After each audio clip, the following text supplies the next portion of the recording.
Welcome to HDPP Live on a Wednesday night to the UK and around the world with photos, memories and friends. This is HDPP Live. How are you this evening? Are you all well? Hinckley District past and present for you, meeting friends old and new, streaming Wednesdays and Saturdays too, with founder members Paul and Sue. The smiles that we bring are a heritage thing. HDPP, keeping history alive. HDPP, streaming HDPP live, where local memories survive. HDPP, streaming HDPP live.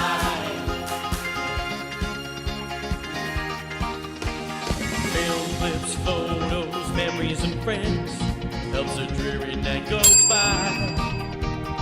We're in Hinckley, six of the best, stupendous, quizzical high. The smiles that we bring are a heritage thing. HDPP, keeping history alive. HDPP, streaming HDPP live, where local memories survive. HDPP, streaming HDPP live. Let's take you back in time, a community affair. We'll take you for a ride. Henson's Cab will take you there. We're making history. HDPP, chapter pauses. History supporting local causes. Streaming HDPP live. Betty is our queen bee. The sweetest honey candy. Dangerous Den here again. HDPP live. Hey, you know we keep it HDPP.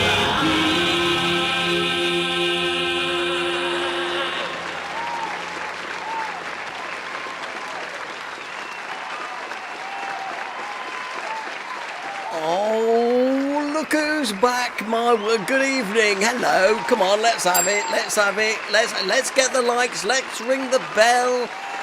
We're coming home. The women have done it. The girls have done it. Absolutely brilliant. Well done. They fed up and waited for the men to do it. So the ladies went out and got it. Well done, every single one of them. Made my night, that did. Oh, blimey, that was brilliant. That were great to see. The girls just showing up. Let's get on with it. Not all this about. Anyway, they did very well. Congratulations to the ladies Euros champions. Absolutely brilliant stuff. Welcome along to the programme. It's Hinckley District past and present live on this Monday evening. Oh, and keep that bells going. Oh, Chris Fiddler's in. My word. Nice to know you there, mate. Lots of people in the chat room as well. And it's a bit of a mishmash tonight, to be honest, because it seems very hard to think that this morning I was down there having breakfast at the Boundary Hotel down there in lovely Torquay, and now here I am in landlocked Hinckley and doing the programme. And what I've managed to do is between getting home, which was a sort of early afternoon, and now was getting something together. So, well, yes. Kawabeezy saying, what's new? What's new? We just get on with it, as girls do. You do, and I think that's great. Absolutely. Let's have a quick look and see who is there and who was first this evening. Jeff Wallace came in first, followed by Alan Kropp, and Jeff wishing, hoping that we had a nice break. Yes, we did. Got some pictures in a moment. I know. Thank you, Carol. Yes, we've had a lovely time in Devon. And as I say, it's it's gone by really, really quick. Queen Bee is here. We took Queen Bee with us, and she wanted to come back afterwards, so we brought her back again. And Dangerous Den is here. Welcome back, Dennis. Dennis, where have you been? Yeah, let's just hear it for Dangerous Den. Word was that he couldn't get his internet working anymore. So well done, Den. Glad you're back, and I'm glad you've had a good break as well. Hi to Kevin Beasley, and he's wishing everybody a good evening and everybody following HDPP. Maureen's here. Wishing all HDPPers a good evening. So, good evening back, yeah. And Daniel Coburn is back. He's been on his... We've all been on holidays, haven't we? If you haven't been away yet, I'm sure you will. Then it'll be, like I say, it's something to look forward to a bit later on as well. Anyway, yeah, Dennis Perkins says, the girls were great. Absolutely, they were. And little Jane Brown is here, along with Tim. Welcome along, Jane. Hope you're going to do well with the competitions tonight. Kane Norton is here. Well done. And also John Den is here. Kath Den is here.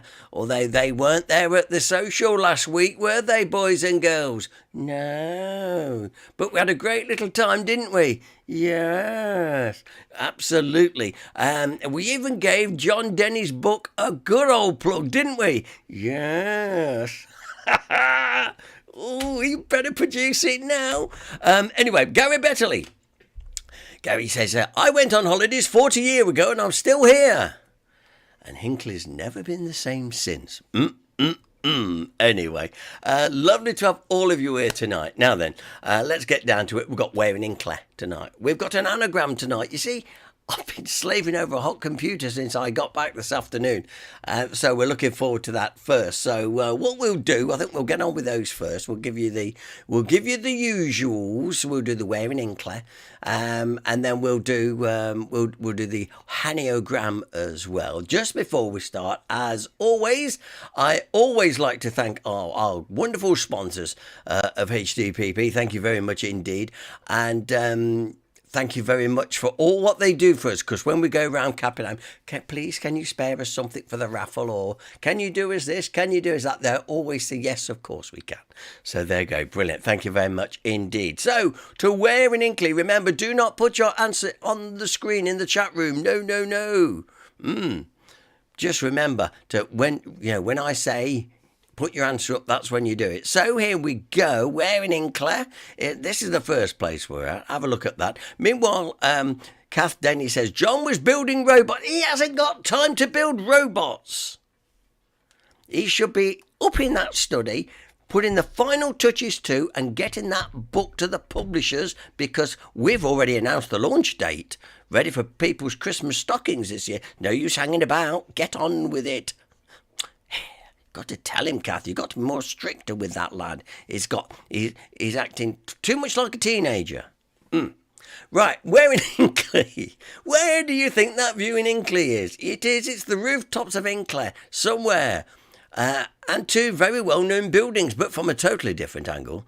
If you're thinking, keep it to yourself. Yeah, even now I can see through my little little portable eye there that Anna's looking really, really close at that and go, oh, yeah. She said, and Jeff's saying, well, I don't know where it is. She said, Anyway, good evening to Anne Hunt as well. She's joined us. Well done. We was in your neck of the woods earlier on. Anyway, so that is Wearing in Clare. Okay. And if you're thinking the Wearing in Clare, if you're no good at that one, maybe you'd like the anagram. Are you ready for the anagram then? Okay, let's do it. The anagram question. Everybody, even now, Jeff, I'm sure Jeff and John say, got it. Well, I'm not going to give you any clues tonight because I've got to have one little bit of power. So rearrange that and you'll find. I'm not going to give a clue yet, no. If you reckon you're good and clever, then you'll get it straight away. I won't give a clue till a little bit later. So there, I'm feeling all of a sudden very stropped. And why not indeed? I think I deserve it after all the driving I've done today. So there we go. Austin's Reckoning Threshes. Rearrange that and that will give you some local connections there. That's all I'm going to say at the minute, because I'm not going to give any clues whatsoever, because I just feel get a bit of a power rush, that's all. There we go. I'll just leave it on the screen just a few more moments so you can actually you can get all those letters down, written down. And it looks like David Blow has forgotten to join us as well this evening. You see, they soon fall foul of the Archers and things like that. Kevin Beasley got it. Well, keep it to yourself and I'll send the cream round later. Right, okay, so that is the anagram.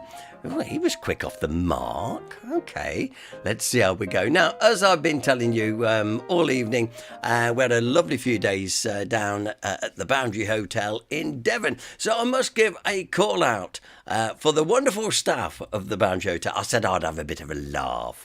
And we arrived on Thursday lunchtime, and it was great because we went straight to the pub. Brilliant. Then we went to the digs. To the hotel, and we were greeted by the landlady, who was waiting, saying, "Where have you been? Where have you been?" I said, "I'm sorry, Mrs. Woman, we're a little bit late." Anyway, so this is Bertha. She looked after us so well. Fantastic stuff. Thank you very much. Now, listen, I can tell you now that it's one thing the Boundary Hotel do not do. They do not like photographs being taken of the premises, because they've been known to host, the big football stars and all that sort of thing. So for celebrity reasons, they keep it extremely private. But I did manage to snatch. Look, there we are. Just snatch that. I hope they don't mind. I'm going to take one picture. I might get in trouble for that one. The stairs is on the right side. Listen, it was great fun. And not only that, this year they actually put on a light show for us, and on our own little balcony and our own little view, this was the view at night. Yeah, seriously, that was. It was dark, so it's difficult to get all the lights on, but it looked absolutely superb. So well done to the management of the Boundary Hotel, and we've been told that they may be extending their season, which would be nice to go down and see them again sometime. So from Sue and myself, much love. Thank you very, very much indeed. Okay, right, now it's time to move on. Right, what have I got lined up for you tonight? Well, you'll be pleased to know quite a bit, actually. We're going to have a look at Changing Leicester in just a few moments' time. And then, you see, funnily enough, I'm going to put a show on specially for Jan Kirby, who, incidentally, isn't here tonight. That's typical. Oh, which reminds me, happy birthday, belated birthday to Marie Kropp. Absolutely. Oh, we love our Marie, we do. So, you know what we do. Happy birthday to you, Marie. Happy birthday to you, Marie. Happy birthday, Marie. to you. Oh, and many, many more. Happy birthday to you. And Queen Bee would just like it known that she's not allowed at the Boundary. No, she got she got drunk, fell out the... Did, honestly.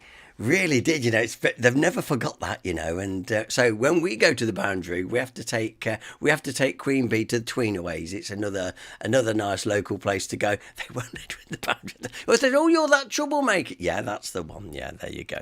And Alan saying, "Thank you for the birthday wishes. We've had a great day." Absolutely brilliant stuff. Okay, then let's get on with our first film this evening, because we've only got a little nose tonight, as you will see very, very shortly. But first, let's revisit this one. I say all about the changing face of Leicester.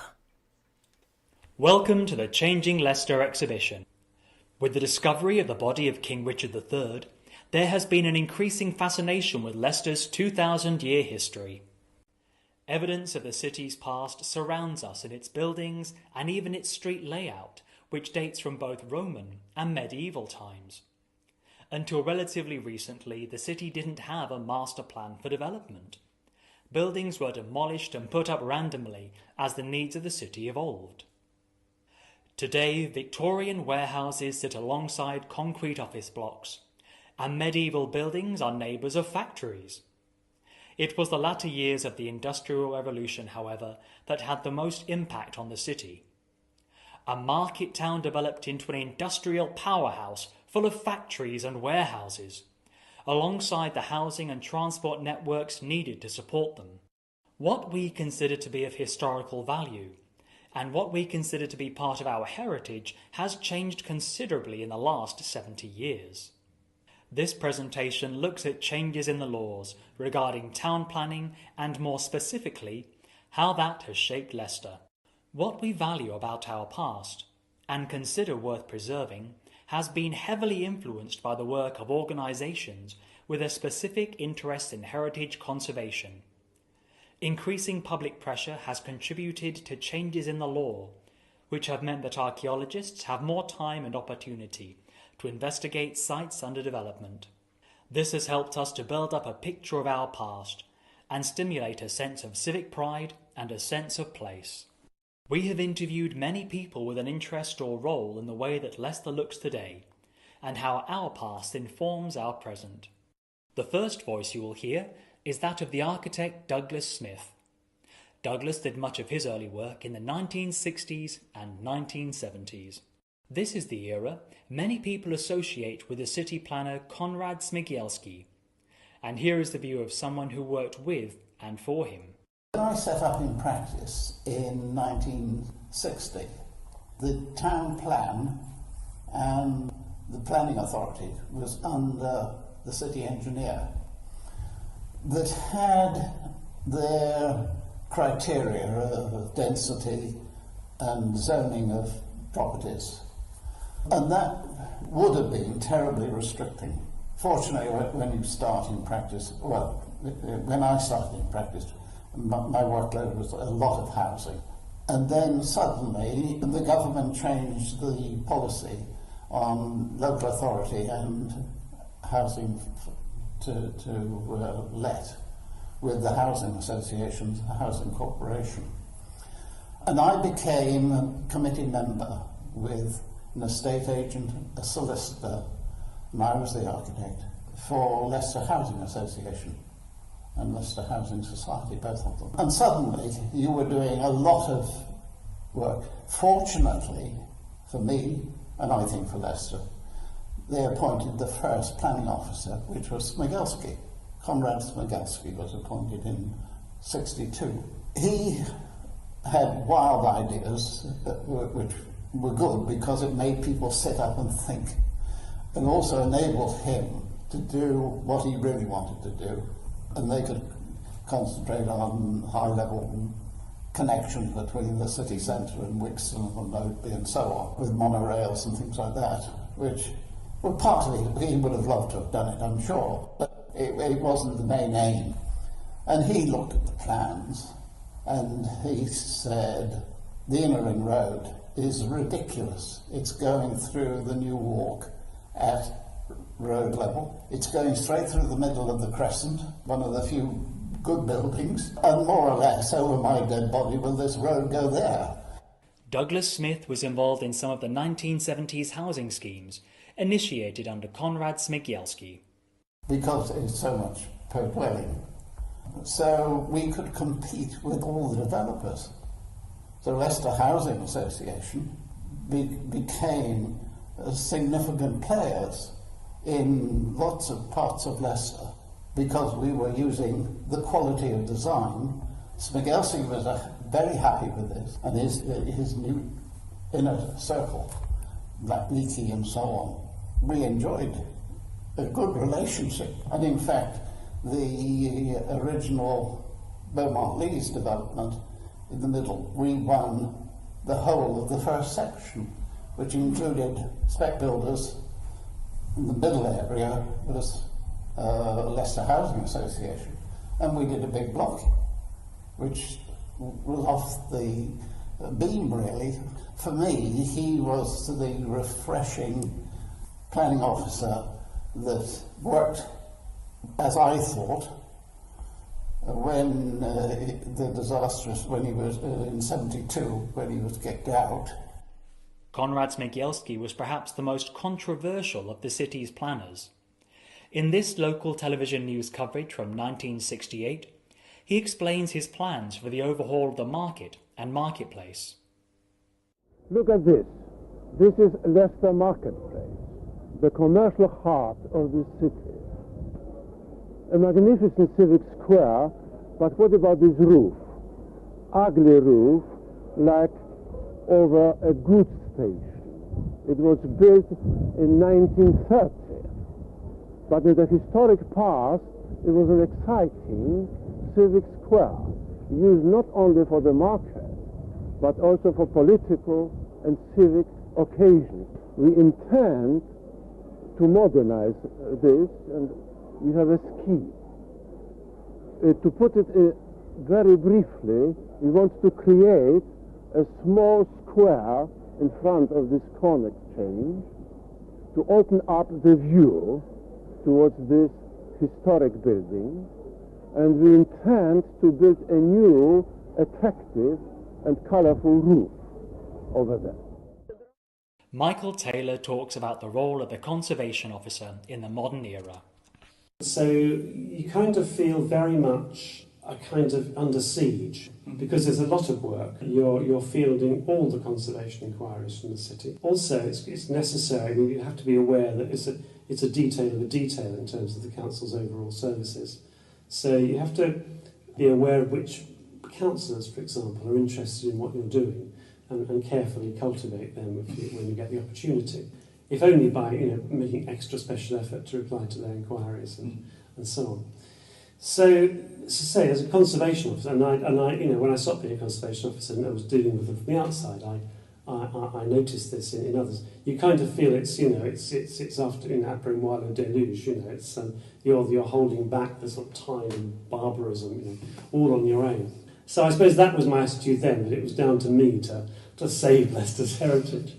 In this clip, Michael talks about the highly controversial Eastern Relief Road. Just after I started, the Eastern Relief Road was cancelled, and that I didn't appreciate at the time, but that had been a case that had run on for years and would have had an immensely damaging effect on South Highfields and the Ebbington footpath area and the area behind St James's Church, where it would have just bashed a big dual carriageway road through that part of the city. So I didn't, when colleagues, older colleagues who knew more about this than I did, said, gosh, Eastern Relief Road's been cancelled, I didn't really fully understand what the impact of that was. Smigielski couldn't do much about the Broadway, Burleys Way part of the Inner Ring Road, but a road that would have cut through the Crescent and cut across New Walk from the direction of the station towards Welford Road had been cancelled not by Smigielski, but during his time there, and that would have been immensely damaging to heritage. Peter Little has had a long career in archaeology, including time as the Archaeological Survey Officer. Here he talks about some of the archaeological work carried out during the 1970s in Leicester. At that point, the half a dozen people were employed as field officers for the archaeological unit, and then a new job of archaeological survey officer was also created, which I was lucky enough to get. There were other responsibilities as well, like trying to get archaeology more involved in the planning process, doing survey in the county to actually find out what we knew about Leicestershire and expand that, and work with volunteers, and that was a major part of my work then for the next, well, still is now 40 years later really. So we set up the Leicestershire Museum's Archaeological Fieldwork Group, we called it then. It's now called the Leicestershire Fieldworkers, and which is celebrating its 40th year in existence this year. And so we were excavating in advance of that, again catching a bit of the Roman Forum. There were also smaller excavations at that time at places like the chapel of Wigston's Hospital next to the cathedral, and we did smaller things along Churchgate as they were changing the road network a little bit there, and dotted about the city centre at that point. And then from 73, there was a big, what they called slum clearance, but in fact was knocking down perfectly decent Victorian terraced houses in my mind, on the west side of the River Soar, along King Richard's Road and Narborough Road. So they started sort of knocking down a huge chunk there. And we were involved in excavations at the Austin Friars site, big friary, which in fact they never really built on afterwards. Richard Buckley has worked as a field officer for Leicestershire County Council and is currently co-director of the University of Leicester Archaeological Services. He explains how the status of archaeology changed dramatically in the 1990s with new planning guidelines. But then from about 1990, I became more of a sort of project manager, looking at the impact of new buildings on archaeology, deciding on a strategy for excavation, and then setting up a fieldwork project. So 1990 was a turning point. Ironically, the first big site turned out to be the same site I'd done in 1980, but the other end of it, and that led to, at that time, the biggest excavation ever done in Leicester, before the Inland Revenue Building was built on Causeway. So that was the first site that was under Planning Policy Guidance 16, which basically meant that developers had to pay when they were threatening archaeology. Anne Graff remembers her role in archaeology in the 1980s and events that changed public perception. The archaeology survey team received the weekly lists of planning applications when the conservation officers at County Hall had finished with them, and I used to see these floating around the office during the 1980s, and nobody actually did much with them, and I occasionally glanced at them and spotted a site that looked to be a development would threaten some archaeological remains, and contacted conservation officers at County Hall to find out what one did about this. And it turned out it was too late anyway, because they sent the lists only when they'd finished dealing with them, and by that time the committees had sat and made the decisions and given the planning permission, and it was not possible to make any further comment. So first thing was that I then thought, well, if they would agree, we'd arrange for all the district councils and the county's minerals and roads, highways, through the districts, to send the lists directly to Jory Wall to my attention when they came out, so that then there was a chance to comment in time and to assess the lists and the proposed developments. And that's how it all started. So this rescue situation was drastic in the 60s and 70s and 80s, post-war development. So that was a crying scandal. And then things in 1980s came to a head with the Temple of Mithras, for instance, in London, and the Rose Theatre, also in London, where these caught the national imagination, and thousands of people were interested and anxious that they should be recorded and protected. And so gradually there came to be a change in the climate of opinion throughout the country and in government, and eventually in 1990 the DOE issued Planning Policy Guidance Note 16 for archaeology and planning, which was the miracle document. That, for the first time, gave statutory powers for protection of archaeology. Up till that time, the only legal protection that was possible was for planning authorities to put a condition on a planning permission for the developer to be required to allow access for archaeological recording, when it suited his programme, of course. How much can archaeology tell us about the city's past?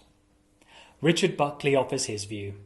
One of the very major breakthroughs has been discovering Leicester's Anglo-Saxon past. We'd always suspected that the Anglo-Saxons came after the Romans withdrew in the 5th, 6th century, and we had bits of pottery but no structures. And then the High Cross excavations were so large that finally we started to pick up Anglo-Saxon buildings. So a whole episode in Leicester's history has now come to the fore from that. And I think what I quite like to do is not just to talk about Richard III, but force people to learn a little bit about Leicester. So a bit of background on Roman and medieval Leicester to set the scene. So I'm hoping that people will now have heard of us, and even in America can actually pronounce the name Leicester at last. So, but I think it's very rewarding. And people say, well, don't you get bored of talking about Richard III? Well, no, not really, because I think you still sense that excitement from people. When you tell them the story, it's a gift of a story to be able to tell to people. The fact that we were so lucky in terms of finding him as quickly as we did. From the 1970s. And that's where we will go, and we will have part 2 next week, basically. Otherwise, I fear you'll be racking your brains with this anagram and Where in Hinckley. No one says they've got Where in Hinckley yet either this evening. So let's recap then, we'll do that. But we'll have part 2 of that Leicester story next week. Okay, so here we go then. Where in Hinckley is this? Oh, it all goes quiet, but it is pretty easy actually in some of you, I'm sure. So if you have got it right, just say I know, but you've got to genuinely know where it is, okay? Don't just put I know, because otherwise I'll say, right, put your answer up, but don't yet, okay? So that is that, all right. Oh, Kevin Beasley says, I got Where in Hinckley.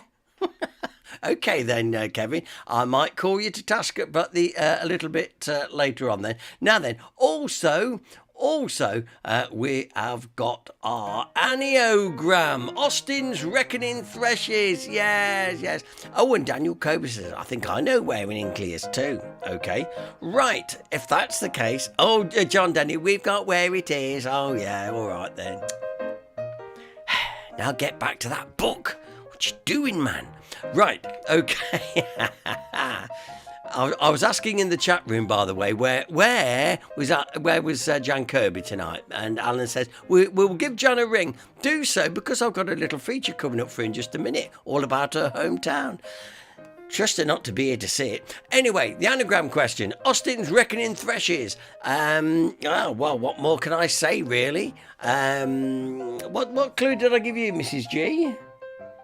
I gave you a clue earlier on. What did I say? I can't remember what clue I gave you. Yeah, it's a village and a pub. There you are. Because that's what it is. It's a village and a pub. I can't be no fairer than that, Jeff Wallace. So it's a village and a pub. Say no more. Otherwise, the other people, the other clever clogs around, like, Kevin Beasley and co, sitting there with little smug faces. Yeah. So... a village pub, Austin's Reckoning Threshes. There you go, that's the clue. See, I always give it away in the end. I ought to be really strict and do no clues. But however, let's see how we go. Right, okay then. So earlier on we was there, and the reason I was trying to find Jan Kirby tonight is, reason I was trying to find out where Jan was, because Jan is from rugby, and I found this little, very short little video all about rugby, and I thought, Jan will like this, and she'll tell us all about where she used to go courting and all the rest of it, and we'll probably hear some juice, but no, she's not here tonight. She's going to miss it. However, Jan, if you're watching this now on Catch Up, let's go to rugby, shall we? This only lasts about 8 minutes.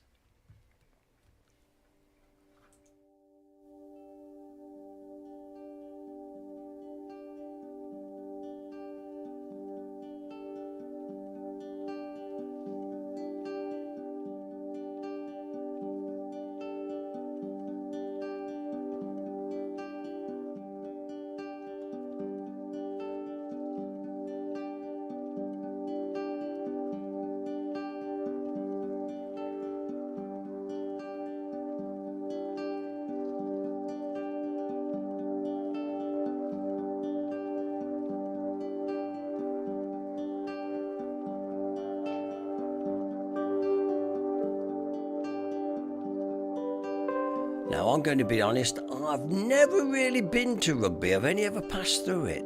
So when I found this video earlier on this afternoon on YouTube, I thought, hey, we've got a rugby expert in the name of Jan Kirby who'll tell us all what we need to know. and she's not here, so it means that I can't tell you anything about the film you're watching other than it's in Rugby.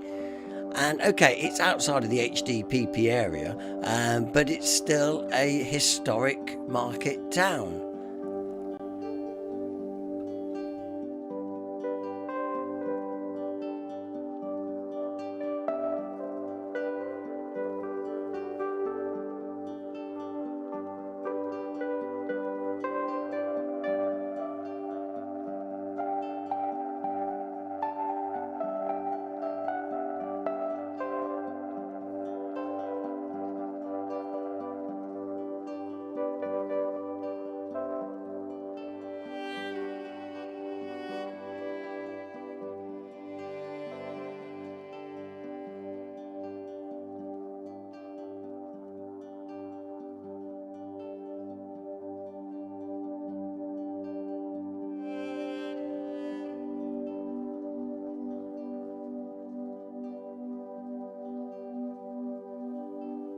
I'm just wondering how many of our viewers this evening have been to Rugby. Like I say, it's a place I've not really been to, only on the outskirts. I know very little of the place, except just a couple of places in Rugby. And I have it on very good authority that Jan is going to be joining us shortly, so we might be able to find out a little bit more about what we're looking at.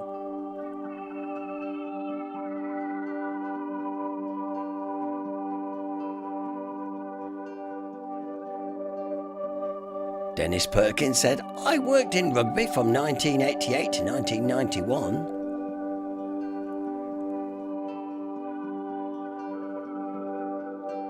And of course, it's well known because it's where the game of rugby football was invented. Hence why it's world famous. And at last, John Denny has got the anagram.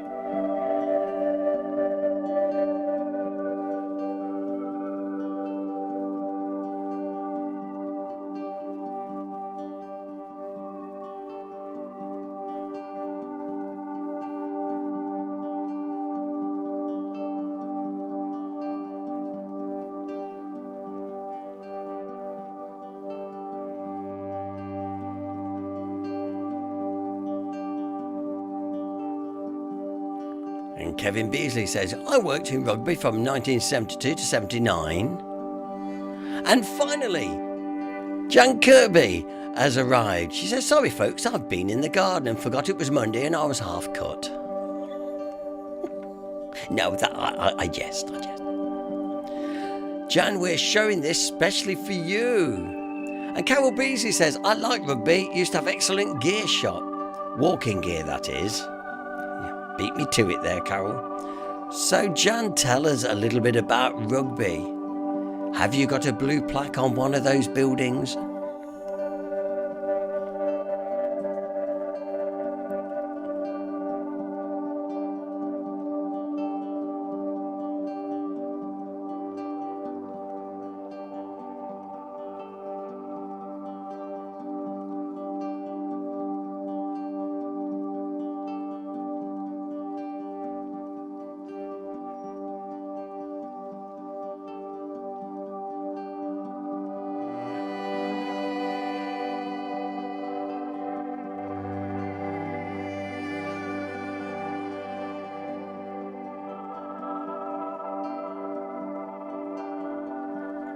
I seem to remember the Ben Hall down in Rugby. Never actually been there, but that always seemed to be the place where lots of various concerts and stuff was. And Jan adds to and says it's not what it used to be. Sadly, it's gone the same way as many towns. Elliot Fields has taken lots of shops away from the town, and I think that's quite true, Jan. I think this is the problem. They have these out of town shopping centres, but of course then everybody goes there because they can park the car and stuff and whatnot, and then the town centres themselves suffer. And it's not just round here. I think you'll find that is common in lots of places. So I think that's why Hinckley does pretty well overall. And Jan agreeing with me, saying the Ben Hall was always a good venue, and they had lots of different artists on there and various productions as well. And Carol Beasley says, I think my cousin Nick John Griffin taught at one of the schools there. We haven't seen Nick for a while, but hey, up there you go. And Jan says, sadly, lots of good pubs have gone too. I'm being totally honest with you, this part of a lot of this is totally new to me. I mean, I know that sounds quite incredible, really, because I only know a couple of places in Rugby initially. And obviously it's very pedestrianised and stuff, which you would indeed expect. And this looks like one of their shopping malls, a precinct here. And it's very quiet though, although it does look like it could be a Sunday morning or something, doesn't it?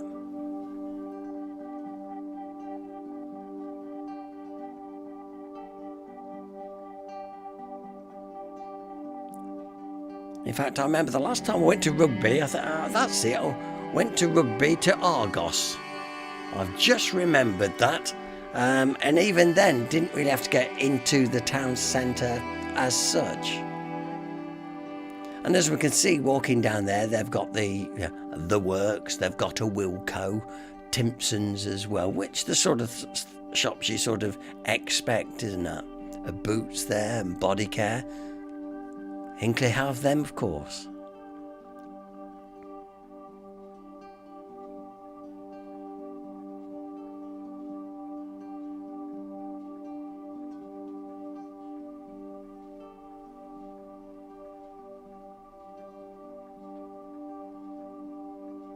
And obviously when this video was filmed, it was around Christmas time, you know, because you can still see there's Christmas deco up. You can see the Christmas stars, and I noticed there were some Christmas lights there as well, out there in the street. See, they've got a Ryman's there, and a Superdrug there. Hinckley also has these stores as well. A B&M as well, I just noticed. We've got one too. There's Poundland. We've got one too. I think we're doing quite well in this shop count, don't you?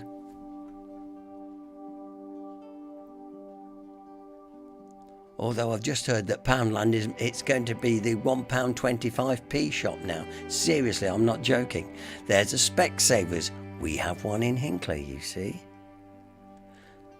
That's Pep & Co on the right, which is now part of Poundland. Oh, Asda. They have an Asda too. So has Hinckley. So far, I think we've managed to keep up pretty well there, don't you?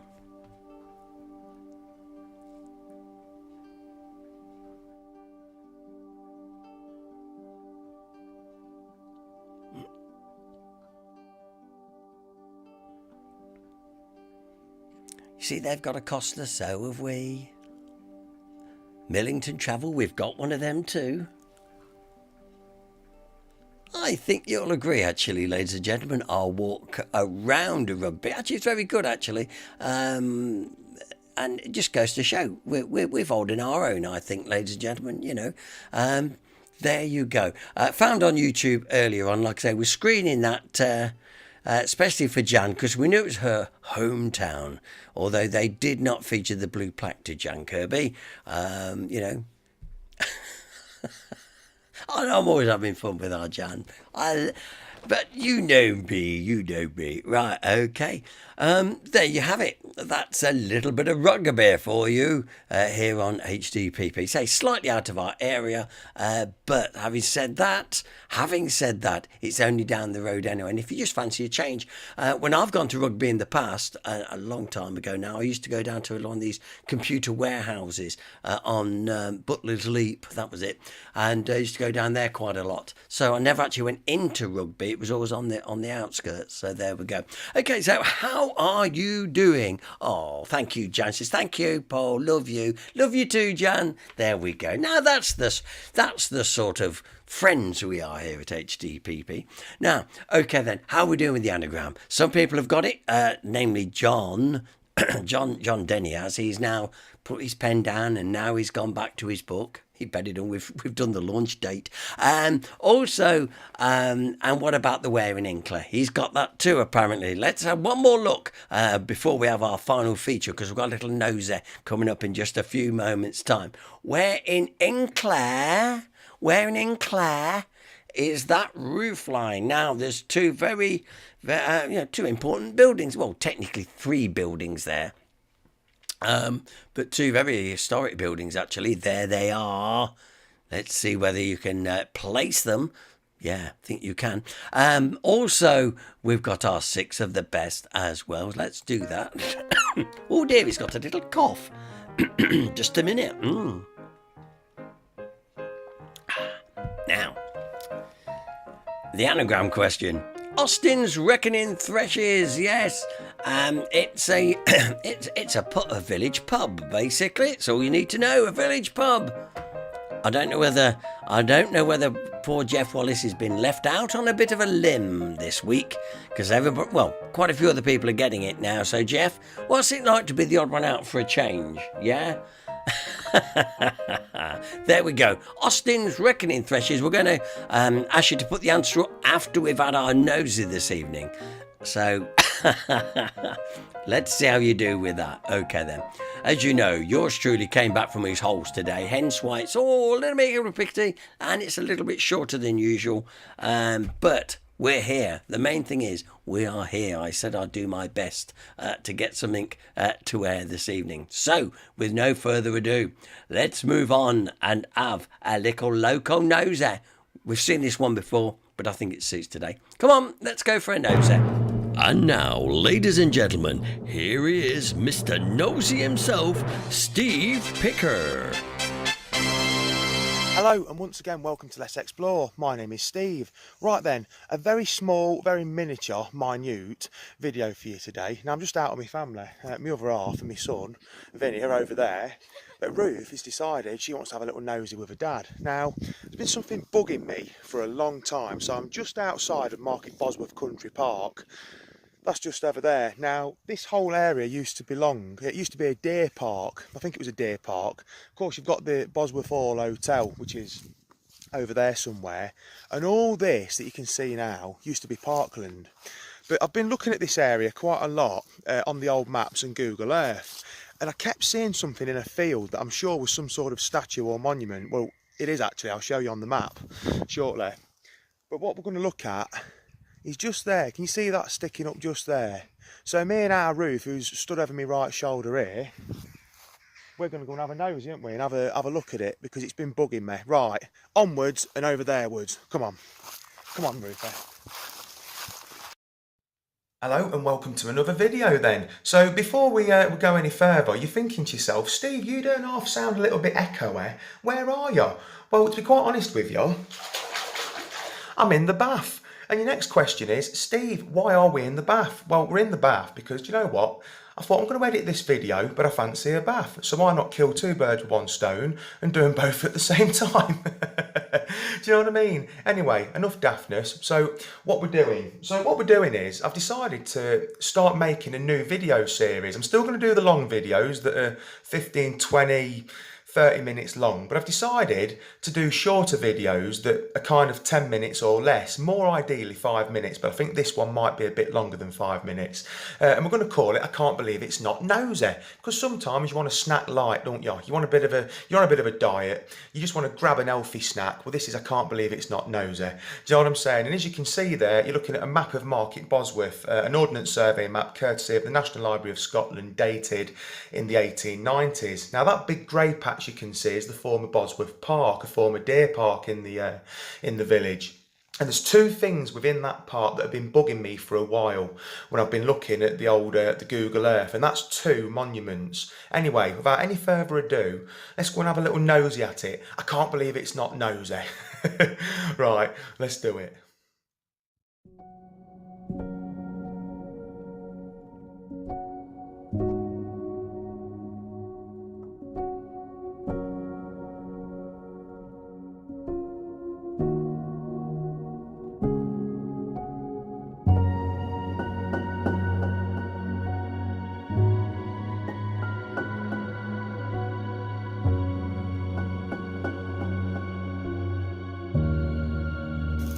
This is interesting.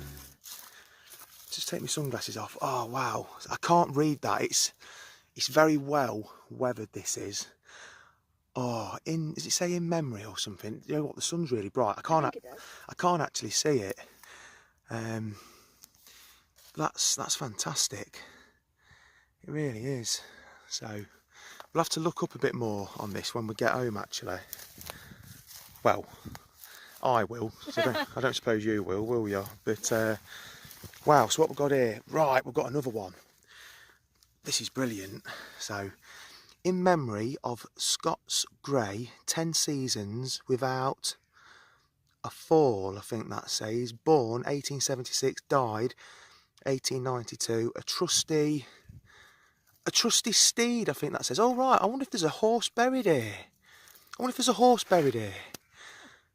Wow. Makes good the journey to the end. Amazing. So there could be a horse buried here, darling. I'm not certain on that because it says a trusty steed. Oh yeah, probably a horse then. A faithful friend makes good the journey to the end. Well, ain't that lovely? Yeah. Ain't that beautiful? So we'll have to read up on this when we get home. Well, I will anyway. That's fantastic. Right then, so in today's video, of course, we are looking at two monuments within the former Bosworth Park. And the next one that we're going to look at is a statue of Hercules taming the lion. Now, these two monuments that we're looking at today, I knew absolutely nothing about them whilst I was out making the video. I'd just seen them on Google Earth and the old maps before, hadn't researched them until I got home from making the video, switched the old Tinterweb on and looked at the old Google thingamabob, and very quickly came across a very interesting article that the Leicester Mercury did about the two monuments a little while back. So I'm going to read a little piece out of the Mercury in a second. But it's fascinating. So, of course, the next monument that we look at is about Hercules. So for the bit that I'm about to read, you'll understand what I'm on about by mentioning Hercules. Anyway, so here we go. So after the Dixie family departed Bosworth Hall, it is said that the Squire of Bosworth Hall, Charles Tolmarsh Scott, named a racehorse after the statue of Hercules, and the Hercules Inn, which is of course in the village of Sutton Cheney, not far away from Market Bosworth, was in turn named after the horse. Coincidentally, two memorial stones lie close to the monument over a pit where 3 horses are buried. So that is indeed what we're looking at now. And of course, the first part of this monument is very well weathered, and we couldn't actually read any of it, could we? Apart from this one, which I thought was absolutely fantastic. And the article goes on to say, the sandstone plaques are now very weathered and worn, but the larger one refers to Trump's charger of Captain Norton Ledge, or Leg, ARC, while the smaller one reads, in memory of Scots Grey, 10 seasons without a fall, born 1876, died 1892, a trusty steed, a faithful friend, makes good the journey to the end. So I thought that was wonderful, to be honest with you, to come across this in the middle of a field. Absolutely fantastic. Anyway, without any further ado, do you know what? This video might end up just over 10 minutes long, but it's a premiere. It's a premiere. Anyway, and as you can probably tell, I've got out the bath, I've washed my hair and all that, and scrubbed me back. Anyway, let's go and find this statue of Hercules taming the lion. Now, ain't that amazing? What a thing to see in the middle of a field. And of course, you've got to remember, all of this once belonged to Bosworth Hall. It was a park, a very vast park.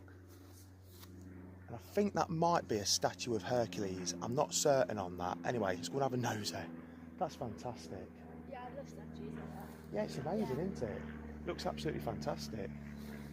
Looks like your dad from behind, doesn't it? Right then, so just before I show you this fantastic statue of Hercules on the outskirts of Market Bosworth, I just want to show you this painting, courtesy of the Leicester Mercury, and I actually got it from the article that I've been telling you about. Now, this is a painting of Woolston Dixie and his family, and I'm not actually sure if Dixie himself is the one standing up or the chap to his left, well, our right, sitting down, I don't know. But it said that Dixie brought the statue of Hercules back from the continent, either from Italy or Greece in 1750.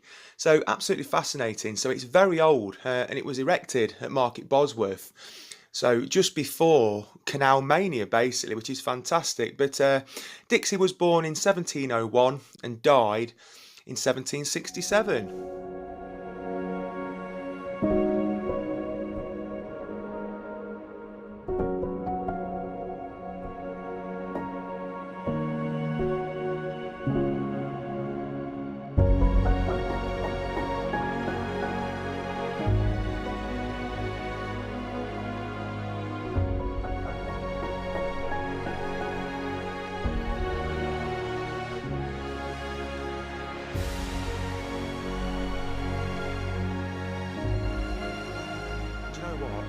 Me and Ruth aren't the only people or things amazed by this as well. Just look at this. I have never seen so many ladybirds in my life. This thing is swarmed with them. Look at this. This is incredible. I've never seen anything like this. Right, so I'll zoom in on it a little bit.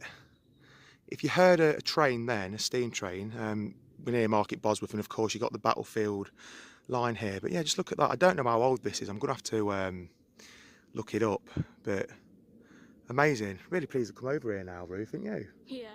Brilliant.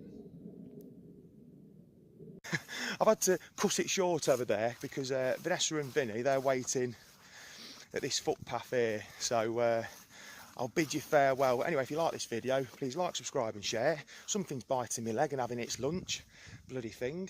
And I'll see you at the next video. Take care of yourselves. Ciao for now. TTFN. Bye-bye. There he goes indeed. Lovely. Thank you very much, Steve. And like I say, we have shown that before, I know. But given the time scale I had available to me today to put a programme together, hopefully you enjoyed that. And Hunt said, I used to live down the road there. Never knew about these. Well, there you go, Anne. You see, this is what it's all about. So, you know, a lot of things we all know about, some people don't. And so it's like a continuous rolling education to our area. That's brilliant. Yes. And, you know, and for those of you that didn't know exactly where to do it, like Jan's just saying, if you drive down the gated road from Market Bosworth to Sutton Cheney, keep an eye on the field on the left-hand side. You get some nice views of Hercules, and we've posted loads of pictures in time of Hercules and stuff. So if you type Hercules in the search box at HDPP, you will see the pictures as well. There, a short but sweet nosy, absolutely a short but sweet nosy. That's what it's all about tonight. Anyway, it's now time to put your neck on the line time. Yeah, when we go, when we say, let's see, firstly, with where in Hinckley. This is what we've been saying now, where in Hinckley. Come on then, you're going to get the John Denny's and the few of the other clever clogs go first. Let's see who can tell me where in Hinckley we are. Right, in comes Kevin Beasley. Ollier's Walk on the left by the old Working Men's Club. There, told you, Governor. Back of the Working Men's Club and the roof of the Baptist Church. Yes, absolutely correct. Let me just go, I'll show you this. Well done. Here we go. This, yes, Ollier's Walk. There we are, look. Doesn't that wall look blooming horrible? Isn't it? Seriously, in all the years, it's always looked that scruffy. The door to Narnia and stuff is on the right. But listen, wouldn't it look so much better with a nice coat of paint? Please. There you go. So well done if you got Ollier's Walk, Back of Working Men's Club and the Baptist or Church, blab, you know, that's it. Well, Daniel Coburn, now I like a man that's honest. He said, well, I was well wrong. It doesn't matter, Daniel. In fact, I prefer people when people say, oh, I got it wrong. That is fine because it's not a crime. If you get, we all get things wrong sometimes, said the Dalek getting off the dustbin. Because, you see, we do. It's not, you don't have to get these things right. If I don't know, I'll tell you. I've got a bloody clue. Anyway, so how did we do? How did we do, indeed, with the aniogram? So now is the time. Now is the time for you to put the answer up for Austin's Reckoning Threshers. It's a village pub. Dennis Perkins is saying, is Steve still coming to our September social? He is at the moment, mate, so make sure you don't go away on holiday. John Dunny. Denny. I've got an idea. I'm coming back to that in a minute. John Denny says, the Rising Sun, Shackleton. Maureen Harris, the Rising Sun, Shackleton. The Rising Sun, Shackleton, says Jeff. Yes, Jan, I've never been in that pub. Well, there you go. Get Mick to take you out. And it used to be quite nice, actually. It's been a few years. But there you go. Now then, Kevin Beasley, never get the anagrams. Well done, mate. Anyway, but I'm just saying, like, John Denny, in future, if he lets us down with this book, you know, in the publication time, we're going to call him John Dunny.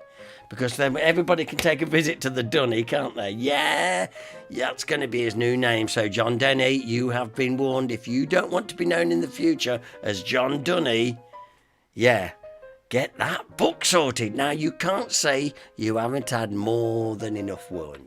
There you go. Yeah. Well, anyway, good. Well done. Job done then. Says John. Nice one. Right, well, listen, that brings this Monday evening. We're a bit early, but I'm sure you can appreciate the little time I had between getting home and getting this to air today. But brilliant. I hope you've enjoyed it. We'll be back on next Monday, because remember, we're back into August now. By the end of the month, we'll be jumping back to Saturday nights again. And we'll have the return of Six of the Best. We've had a few ideas for that and stuff, and a few other bits and bobs to take us through into the autumn. Remember, month after next is October. We'll be doing the clocks before you know where you are. I know, exactly. So until next Monday night, thanks for joining me and all your contributions here in the chat room. It's been brilliant. I was saying we'll see you next Monday night at 7:30. Remember to keep it live, keep it HDPP. Good night.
Oh, hello.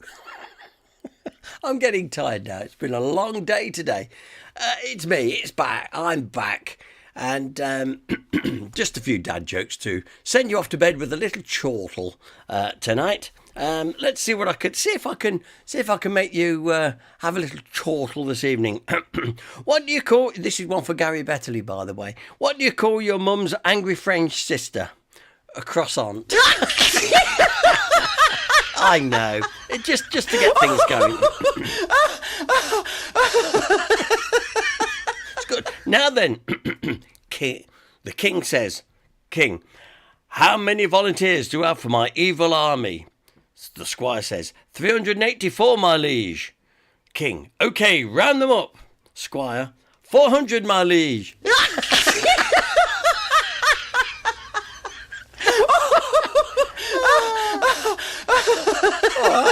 All right. A bear walks into a bar and says, give me a whiskey and a Coke. The bartender asks, why the big paws? The bear replies, I don't know, I was just born with them.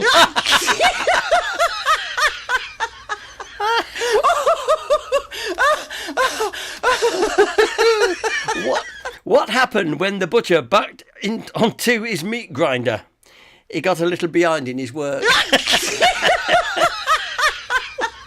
Nearly there. I've been told that I'm condescending. That means I talk down to people. Oh, no. Yeah, what do you call a chicken looking at a lettuce? Chicken Caesar salad. Chicken Caesar salad. Right. Some of these are old, I know. Final two. I decided to put a marquee up in my garden with some funky music and flashing lights. Now it's the winter of my disco tent. Yay, brilliant. I sat next to an insurance salesman at the Robbie Williams gig last night, and through it all, he offered me protection.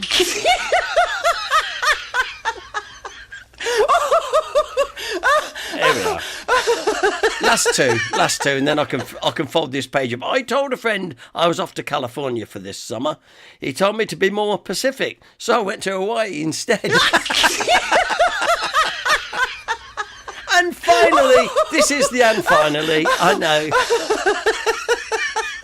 And finally, whoever said technology would replace all paper obviously hasn't tried wiping their backside with an iPad. And that is true. All courtesy. Dad jokes. Get your copy. Get your copy. I've got to get volume 2 soon. Take care. And while I take some water for the hiccups, I'll look forward to your company next Monday evening. Take care. Ta-da. Bless you all.